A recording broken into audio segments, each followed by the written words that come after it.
Vamos dar início, abrir a palavra do Senhor em Neemias.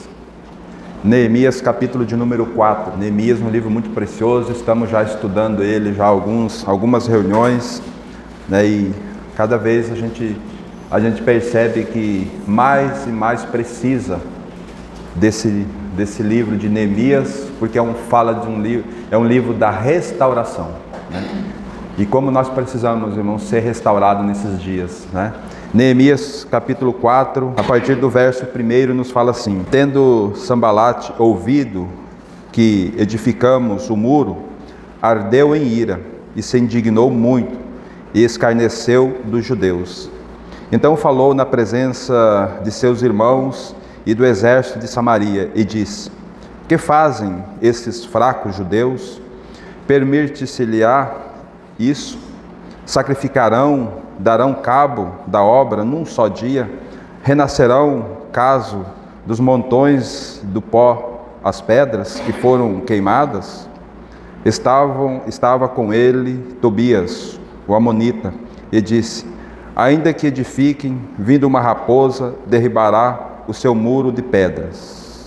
Também Neemias, capítulo de número 6, a partir do verso 15, nos fala assim: acabou-se, pois, o muro aos 25 dias do mês de Elul, em 52 dias. Sucedeu que, ouvindo todos os nossos inimigos, temeram todos os gentios, nossos circunvizinhos, e descaiu muito o seu próprio conceito, porque reconheceram que por intervenção do nosso Deus é que fizemos esta obra.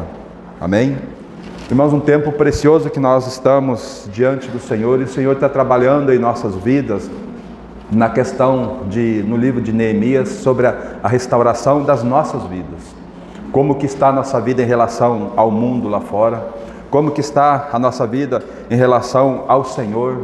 Nós temos nos consagrado ao Senhor, nós temos entregado a nossa vida todos os dias ao Senhor, né? Porque a gente pensa, a gente imagina a seguinte forma: uma vez eu criei no Senhor, entreguei minha vida ao Senhor, está tudo resolvido, agora eu posso viver a minha vida do jeito que eu quero. Não é assim. O Senhor Jesus disse que aquele que quiser vir após Ele, temos que se negar, tomar a nossa cruz dia a dia.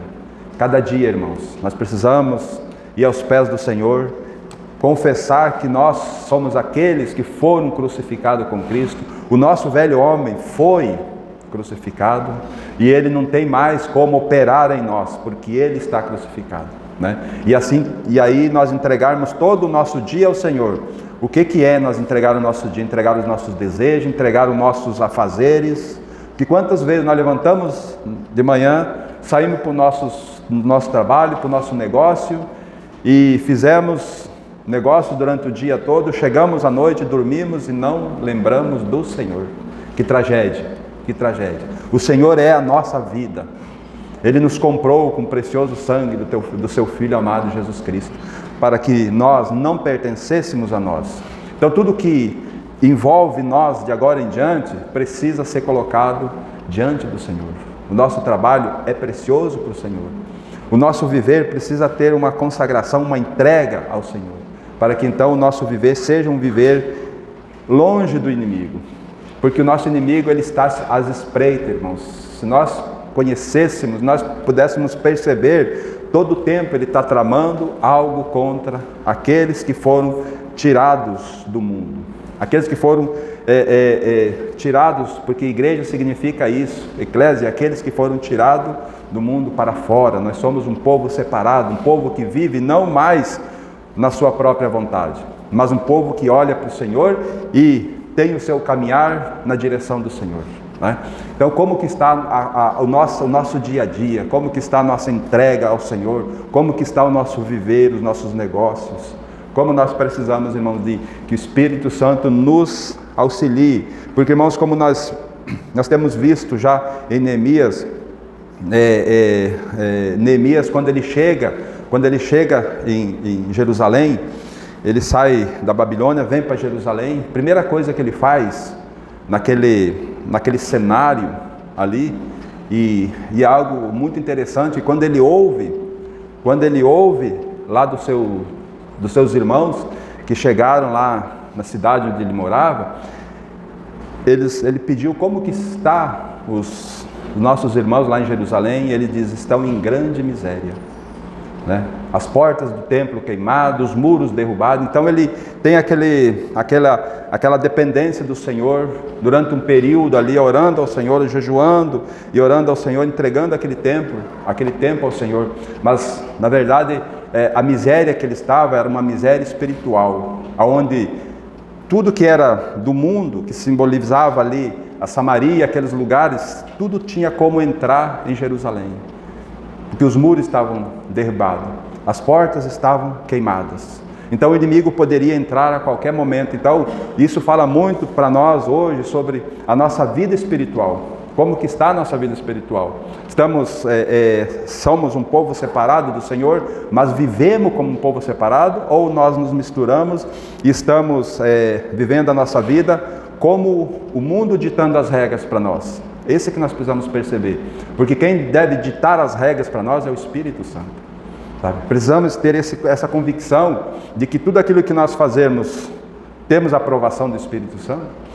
Aonde nós formos, o Senhor Jesus pode ir conosco, né? Essa é a pergunta que cada um de nós precisamos fazer aos pés do Senhor. Por isso que precisa haver uma entrega total. Por isso que quando Neemias chega em Jerusalém, ele não fala nada para ninguém, mas ele pega o seu animal e alguns com ele e vai rodear os muros para ver como que está.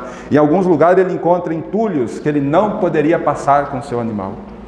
Entulhos que estavam ali, e o povo que vivia ali espiritualmente estavam tão misturados que eles não ligavam para aqueles entulhos que estavam ali, mas Neemias percebeu aqueles entulhos, né?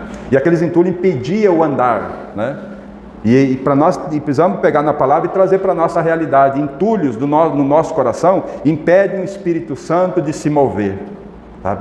Precisamos observar isso, que será que o Espírito Santo pode se mover na nossa vida tranquilamente, ou nós estamos ainda com muito entulho desse mundo, com muitos amores nesse mundo, esse mundo misturado com esse mundo?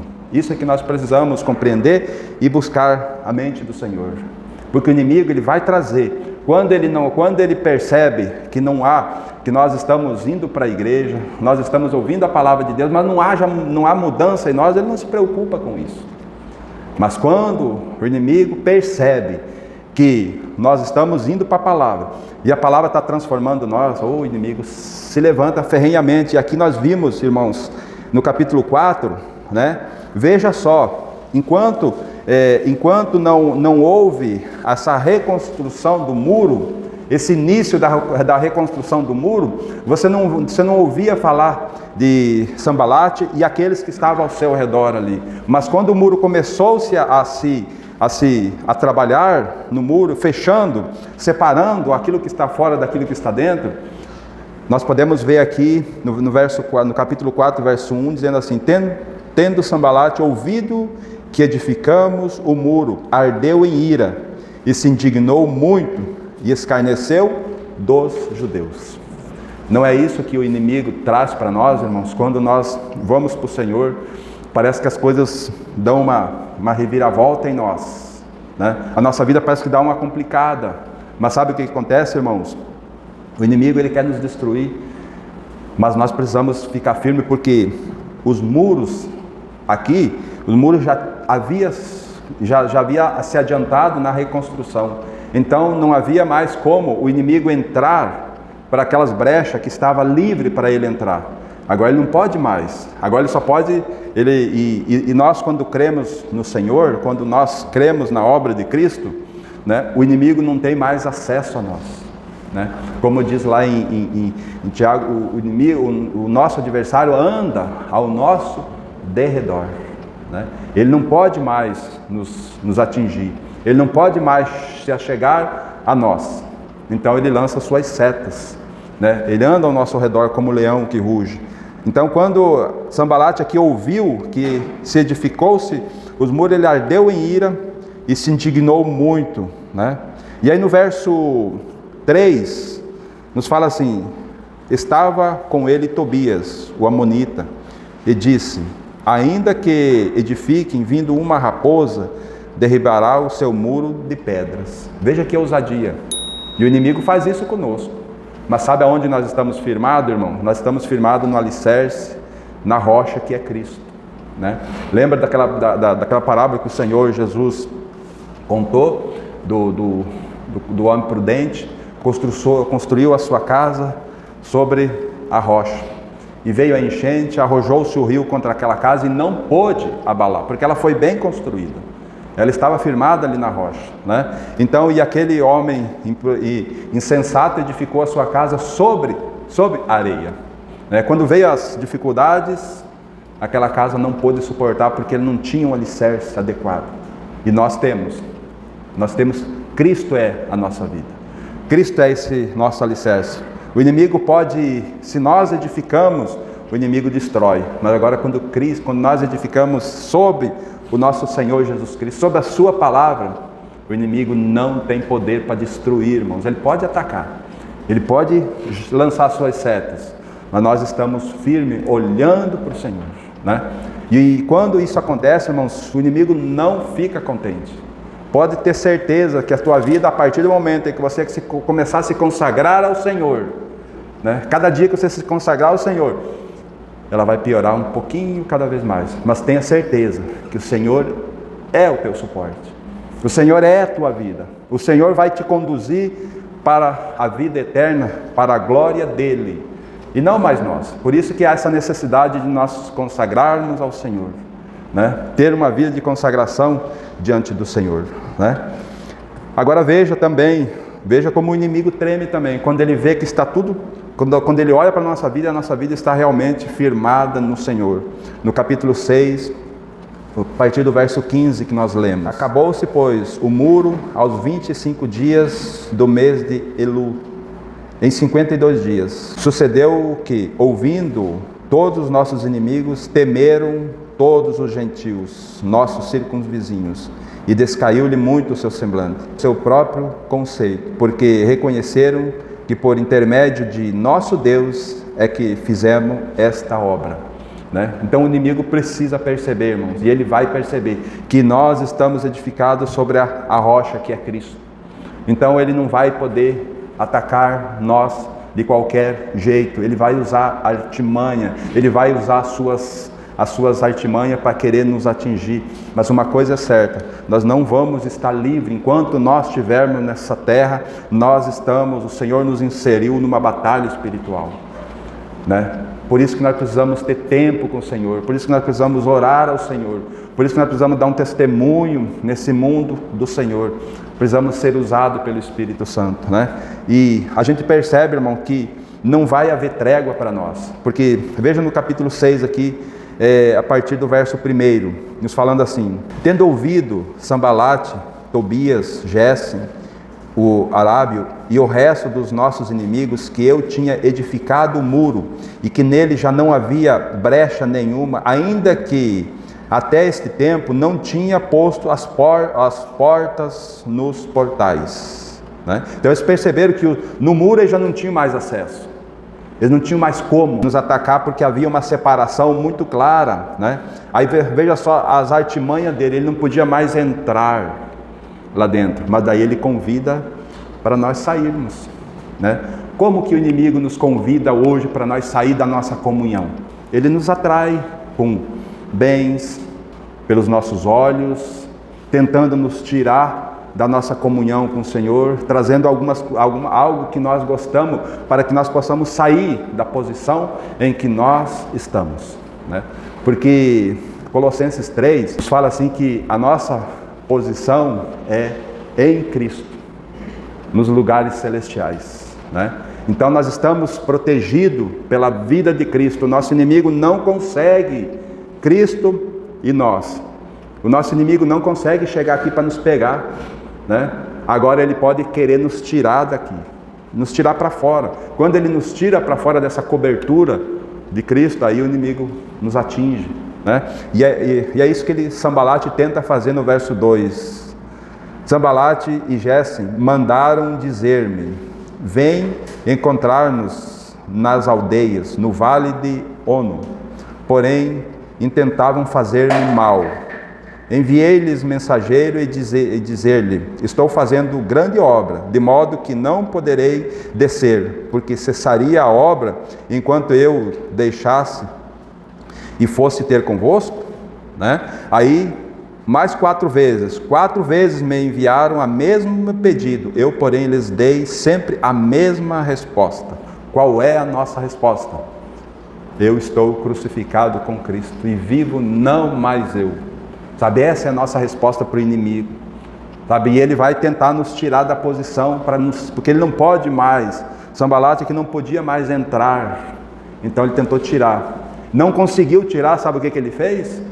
Veja como o inimigo é astuto, veja a partir do verso 10 desse capítulo 6. Tendo eu ido à casa de Semaia, filho de Delaia, filho de Metabel, que estava encerrado, disse ele: vamos juntamente à casa de Deus, ao meio do templo, e fechemos as portas do templo, porque virão matar-te. Aliás, de noite virão matar-te. Porém eu disse: homem como eu fugiria? E quem há como eu que entre no templo para que viva? De maneira nenhuma entrarei. Então percebi que não era Deus quem o enviara tal profecia. Falou ele contra mim, porque Tobias e Sanbalate o subornaram. Amém? Percebe, irmãos, que o inimigo ele não cessa. Agora ele pegou um lá de dentro para tentar tirar Neemias do seu caminho e levar para um lugar onde ele estaria, onde ele poderia querer fugir. Há um lugar mais adequado dentro da casa do Senhor? Aparentemente não há. Mas se ele fosse, ele não estava confiando no Senhor, ele estava confiando porque ele iria entrar dentro do templo e ali ele estaria protegido, Grande engano dele, porque ele não estaria botando a confiança no Senhor. Aí ele diz: homem como eu fugiria? E aqui há uma resposta, aqui há algo para nós, irmãos, que a palavra de Deus diz assim, muito claro em Efésios: a nossa luta não é contra carne e sangue, e sim contra principado, potestade, nos lugares celestiais. Então essa é a nossa luta, irmãos. Não é, muitas vezes o inimigo vai usar, o inimigo sempre vai usar pessoas próximas a nós, pessoas da nossa própria casa, sabe? Aqueles que estão junto, um cônjuge contra o outro, o marido sendo lixa para a esposa sendo lixa para o marido, sabe? Então o inimigo usa isso. Agora nós precisamos estar aos pés do Senhor para perceber isso. Nós nos ferimos muito quando alguém fala algo contra nós, mas nós precisamos perceber que a nossa luta não é contra a carne e sangue. E as potestades, os dominadores desse mundo tenebroso que usa situações para tentar se mover em nós. Por isso nós precisamos estar aos pés do Senhor. Nós precisamos realmente que o Senhor nos auxilie, para que então a nossa vida seja uma vida completamente separada desse mundo e apta para servir ao Senhor. E por isso nós precisamos, irmãos, de alguns ajustes nas nossas vidas. Aqui nós percebemos no verso 1 do capítulo 6, onde fala assim: tendo ouvido Sanbalate, Tobias e Gesse, o arábio, e o resto dos nossos inimigos, que eu tinha edificado o muro e que nele já não havia brecha nenhuma, ainda que até este tempo não tinha posto as portas nos portais. Então esse ponto que eu quero pegar agora para nós ver algo, como que está. Porta fala de autoridade, Os muros fala de separação. O que está fora para ficar fora e o que está dentro para ficar dentro. Nós temos um muro espiritual. Nós temos Cristo, que é nossa vida, não esse mundo, mas Cristo. Temos a igreja pelo qual nós devemos viver, um auxiliando o outro, E a porta aqui fala de autoridade, Quando você fecha a porta, ninguém mais entra, O que fica para fora, fica para fora, Então fala de autoridade. Eu quero chamar a atenção numa porta aqui para nós, que está no capítulo 3 de Neemias, verso 1, fala assim: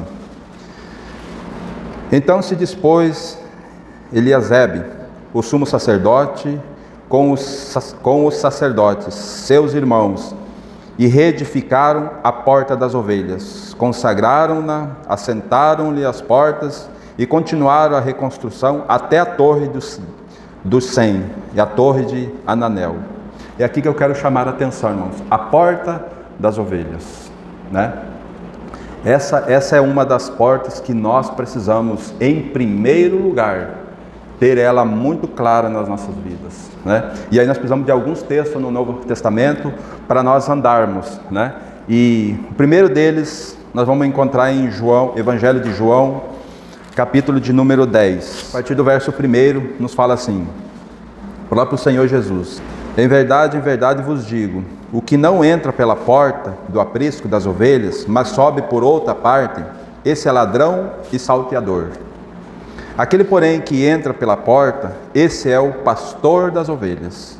Para esse o porteiro abre, as ovelhas ouvem a sua voz, ele chama pelo nome as suas próprias ovelhas e as conduz para fora.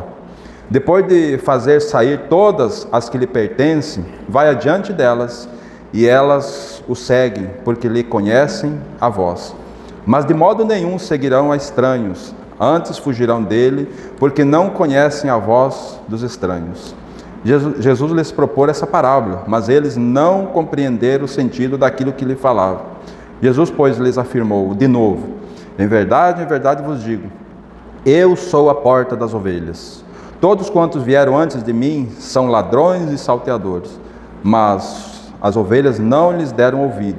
Eu sou a porta. Se alguém entrar por mim, será salvo. Entrará e sairá e achará pastagem. O ladrão vem somente para roubar, matar e destruir. Eu vim para que tenham vida e a tenham em abundância. Amém? Veja só, o Senhor Jesus é essa porta. Agora, nós, como ovelhas, né, como que está a nossa vida diante dessa porta? Essa porta tem autoridade sobre nós. Jesus tem autoridade, Ele comanda as nossas vidas, né? Então Ele fala aqui que Ele é a porta. Aquele que entrar por Ele, entrará, sairá e achará pastagem, né? Achará pastagem, porque Ele é o pastor, aquele que vai à frente, Ele conduz o seu povo, né? E aqui nós podemos nos lembrar de João capítulo 6, né? Onde fala que Ele é o pão do céu. Aquele que dele se alimenta, por Ele viverá. Por Ele viverá. Não pelo aquilo que nós achamos, aquilo que nós queremos, mas por aquilo que Ele nos dá. Sabe, irmão? Então, como nós precisamos perceber que esse pastor maravilhoso abriu essa porta lá na cruz, se entregando por cada um de nós, né? E veio lá no lamaçal e juntou cada um de nós e se revelou a nós, né? Nós estávamos vendo hoje pela manhã aquela passagem de Lucas que fala do Zaqueu, né? Zaqueu ele desejava ver Jesus. Então ele correu, subiu naquela figueira e o Senhor, então, passando por Jericó, chegou naquele ponto, o Senhor olha para Zaqueu e diz: Zaqueu, desce depressa, porque hoje me convém ficar na tua casa, né? Então, veja só, Zaqueu, pelo aquele desejo que ele tinha de conhecer Jesus, Jesus fez uma volta e passou por Jericó somente pelo Zaqueu. Ele foi lá especialmente salvar Zaqueu, sabe? E Zaqueu, então, quando ele recebe na sua casa com alegria, né? E aí sempre há as controvérsias. Alguns diziam para que ele se hospeda em casa de pecadores, mas então Zaqueu se levanta lá e diz: Senhor, veja só, no verso 2, ele diz que ele queria ver Jesus. Mas quando ele chega aqui no verso 8, ele diz assim: Senhor, resolvo dar a metade dos meus bens aos pobres. Olha o mundo saindo de Zaqueu, né? Aquilo que atraía Zaqueu agora não atrai mais, porque ele tinha um Senhor absoluto na sua vida, né? Então Jesus atraiu Zaqueu e ele diz assim: e se eu tenho defraudado alguém, restituo 4 vezes mais, sabe? Então ele se desligou de tudo aqueles bens que ele tinha por causa daquele Senhor que estava ali. Por isso que o Senhor Jesus disse assim: hoje entrou a salvação nesta casa, porque este também é filho de Abraão. Sabe, irmãos? Então, nós olhando para esse texto, o Senhor Jesus, essa porta, e essa porta se abriu ali na cruz, quando veio a revelação para nós que nós fomos atraídos no corpo do Senhor Jesus, que Ele atraiu cada um de nós, que Ele nos levou à morte, e na ressurreição de Cristo nós fomos ressuscitados em novidades de vida, sabe? Esse amor, como diz lá em 2 Coríntios, esse amor tem que constranger o nosso coração, né? Porque se um morreu por todos, logo todos nós morremos em Cristo, né? Então, como nós precisamos, irmãos, compreender que esse pastor entregou a sua vida por cada um de nós, sabe? Para que nós, então, a partir de então, possamos viver a vida aos pés dele, né? E o que chama a atenção aqui, irmãos, é o verso 4, que fala assim: depois de fazer sair todas as que lhe pertencem, veja só, depois que saiu todas as que pertencem a ele, vai adiante delas, e elas o seguem, porque lhe reconhecem a voz, sabe? Olha a comunhão, sabe? Nós reconhecemos a voz do nosso Senhor. Como é que nós reconhecemos a voz do nosso Senhor? Como, irmãos? Tendo comunhão, tendo tempo de consagração ao Senhor, tendo tempo de oração ao nosso Senhor, sabe? E nós precisamos ver esse texto, que está lá em Êxodo capítulo de número 33, a partir do verso 12. Há uma comunhão muito preciosa de Moisés com Deus, após então aquela grande tragédia do povo de Israel, ali quando fez aquele bezerro de ouro. Então o Senhor fala para Moisés que Deus não iria no meio deles, iria mandar um anjo com eles. Então Moisés roga ao Senhor, dizendo: Senhor, não nos faça subir daqui se o Senhor não for conosco, né? E quando chega aqui no verso 12, há essa preciosa declaração de Moisés ao Senhor, dizendo assim: disse Moisés ao Senhor: tu me dizes, faze subir esse povo, porém não me deste saber a quem há de enviar comigo. Contudo disseste: conheço-te pelo teu nome, também achastes graça aos meus olhos.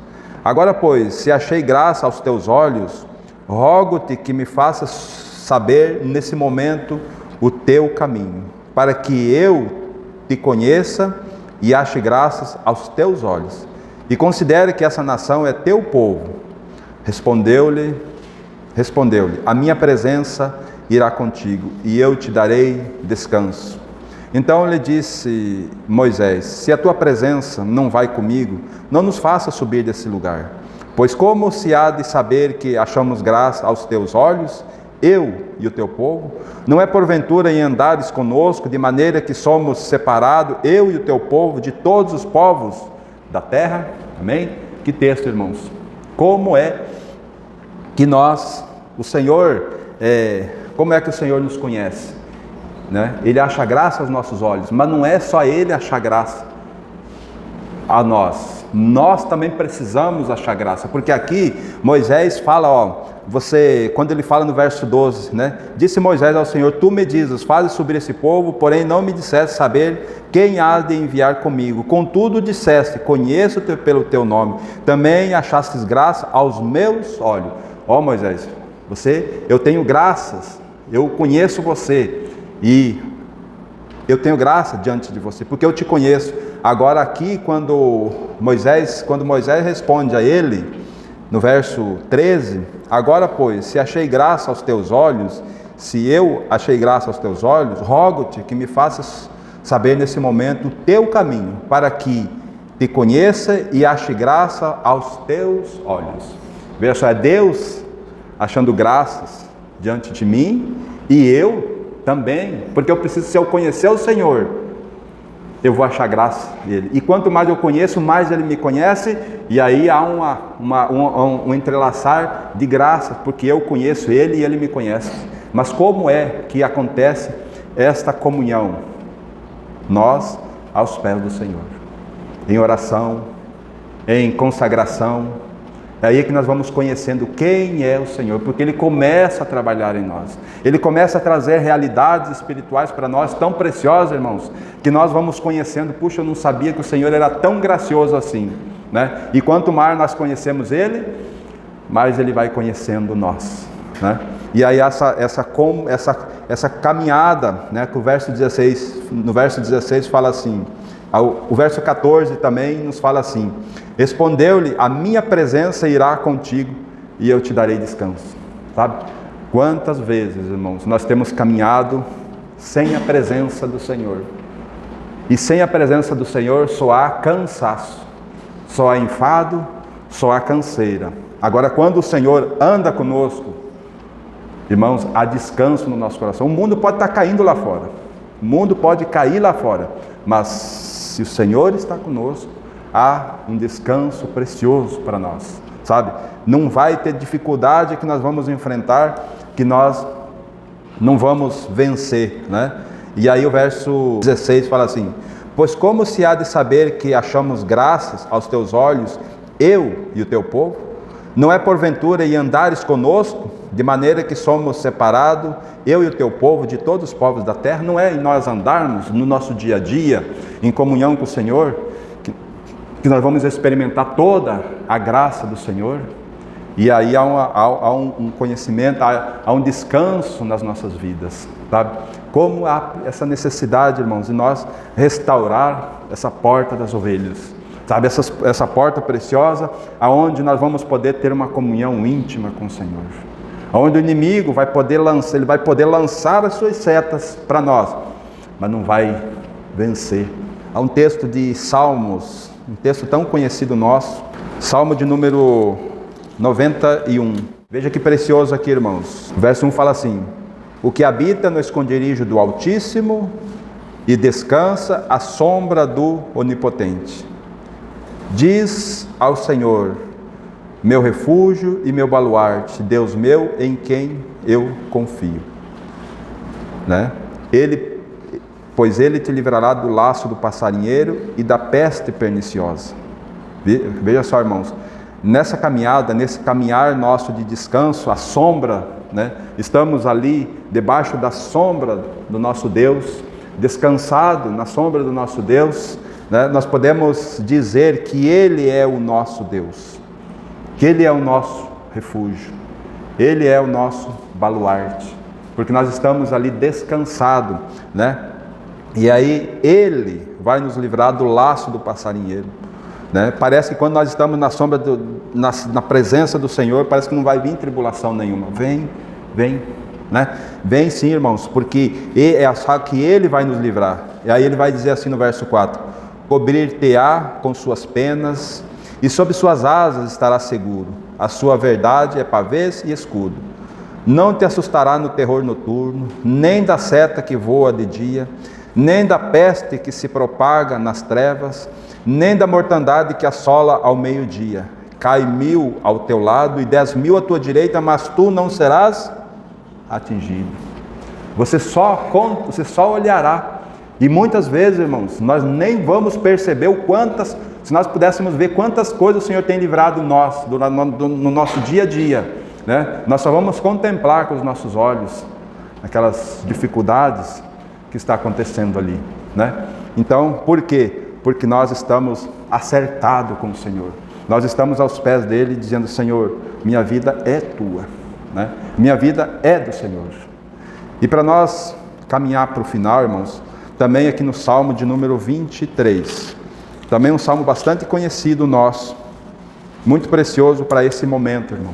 Esse verso primeiro aqui precisa saltar aos nossos olhos, e muitas vezes nós nem damos conta de terminar o salmo, e muitos pegam esse salmo para dizer: irmãos, vocês estão tranquilos, não se preocupem, porque nada vai acontecer com vocês, porque diz assim: o Senhor é meu pastor e nada me faltará, nada me faltará, né, irmãos? Nós olhamos para esse primeiro texto aqui, parece que nem precisa olhar o resto para dizer assim: não, o Senhor, Ele é o meu pastor, Ele é aquele que me cuida, então nada vai me faltar. Mas nós precisamos compreender, irmãos, que não vai faltar nem tribulação, não vai faltar dificuldade para nós, O amor dele vai ser muito grande para nós, mas as dificuldades também serão. Mas todas essas dificuldades ele passará junto conosco.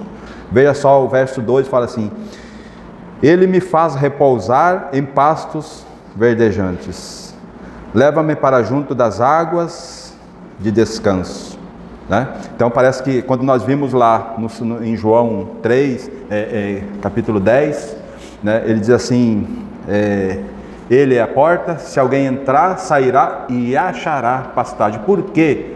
Porque ele é quem vai nos conduzir para pastos verdejantes, ele vai nos conduzir para águas de descanso. Isso fala de refrigério para o nosso coração, para o nosso espírito, alimento para o nosso espírito. Não está falando de alimento físico, não. Está falando de alimento espiritual. Está falando que o nosso espírito vai ficar bem alimentado, porque ele é o pão que desceu para nos alimentar, né?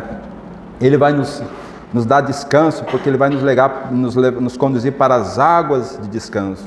Ele vai refrigera-me a alma. Guia-me pela vereda da justiça por amor de seu nome. Irmãos, o que nós precisamos nesse mundo é a nossa alma. Na alma reside todo o nosso desejo. Todo o nosso desejo reside na nossa alma, né? Então, quando a nossa alma é transformada, o nosso desejo, o desejo do nosso coração é satisfazer a vontade do nosso Senhor. Nada mais de buscar coisas, desejo para esse mundo, mas sim buscar o desejo daquilo que é do Senhor para as nossas vidas, né? Então ele fala assim: refrigera-me a alma, guia-me pelas veredas da justiça, por amor do seu nome, né? Até aqui a gente compreende, mas agora no verso 4 ele fala assim: ainda que eu ande pelo vale da sombra da morte, não temerei mal nenhum, porque tu estás comigo, o teu bordão e o teu cajado me consolam. Bordão fala de caminho, de direção, e o cajado fala de disciplina, né? O Senhor vai nos disciplinar em muita situação, mas irmãos, por mais que nós sofremos, o Senhor está conosco, Ele não nos abandona. Que preciosidade isso! Isso é que nós precisamos compreender. Por mais que nós vamos andar pelo vale, o vale da sombra da morte, né? O vale escuro vai ter morte. Por que pode ter morte? Porque se nós não se agarrar no Senhor, nós vamos pecar. E se nós pecar, o pecado gera a morte. Então veja só, nós estamos num campo de batalha, onde o nosso escudo é o Senhor. Se nós deixar de lado esse escudo, o inimigo vai nos atingir com o desejo do pecado. E se nós pecarmos nesse trajeto, gera morte, né? Então, mas Ele está conosco, Ele está nesse vale, passando juntamente conosco, né? Por quê? Porque o seu bordão é aquele que aponta o caminho para Ele, e o cajado é aquele que nos disciplina nessa caminhada, né? E aí o verso 5 diz: prepara-me uma mesa na presença dos meus adversários. Unge minha cabeça com óleo e o meu cálice transborda. Óleo na Bíblia sempre fala da figura de Cristo, né? Então a nossa cabeça, unge-nos com o Espírito Santo. O óleo tem essa função, bota na cabeça, ele derrama, ele escorre para todo o corpo. Então o Espírito Santo vai tomar conta de nós. Para quê? Para nos conduzir na presença dos nossos inimigos, para que o nosso cálice transborde. E aí o verso 6 vai dizendo assim: bondade e misericórdia certamente me seguirão todos os dias da minha vida. Habitarei na casa do Senhor para todo sempre. Que preciosidade, irmãos, nós perceber que nós temos esse pastor precioso, que está conosco e vai nos conduzir, está trabalhando conosco. Agora nós precisamos ter uma posição diante dele, né? Porque senão, irmãos, não vai resolver nada. Nós ouvirmos e chegar lá no final, o Senhor dizer assim: apartai de mim, vós que praticais iniquidade, e nunca vos conheci. Nunca vos conheci. Que triste, né?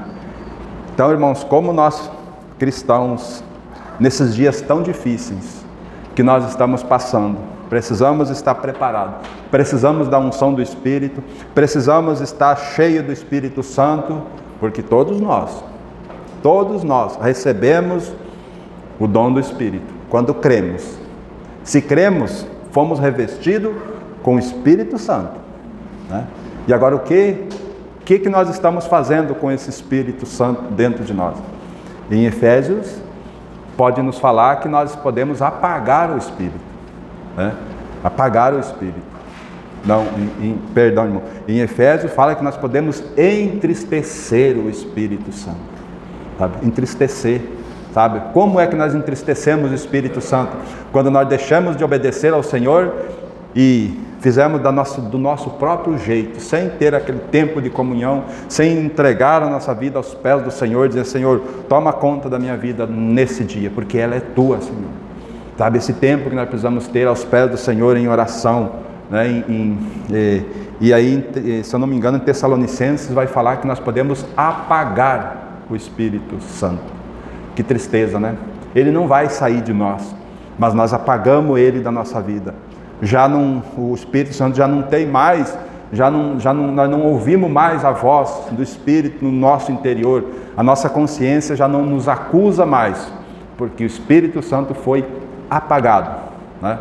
Como nós precisamos de nos arrepender diante do Senhor, porque quantas vezes nós temos entristecido o Espírito Santo na nossa vida e muitas vezes até apagado ele. Mas enquanto nós estivermos aqui, enquanto nós tiver fôlego de vida, há tempo de arrependimento. Há tempo de nós revigorar o Espírito Santo em nós e dizer: Senhor, usa o teu Espírito, usa a tua palavra como essa espada de dois gumes que penetra e divide alma de espírito, junta e medula, e ela é apta para discernir os pensamentos do coração. Expõe o meu coração, Senhor, para que então haja vida e vida em abundância em cada um de nós, para que nós possamos ser fiel ao Senhor. Que o Senhor nos ajude, irmãos, que o Senhor realmente trate conosco firmemente para a glória dEle. Não, que Ele não alivie a sua mão de sobre nós, mas que não nos deixe se perder nesse tempo, né? Que há tempo do refrigério para a glória do Senhor. Amém?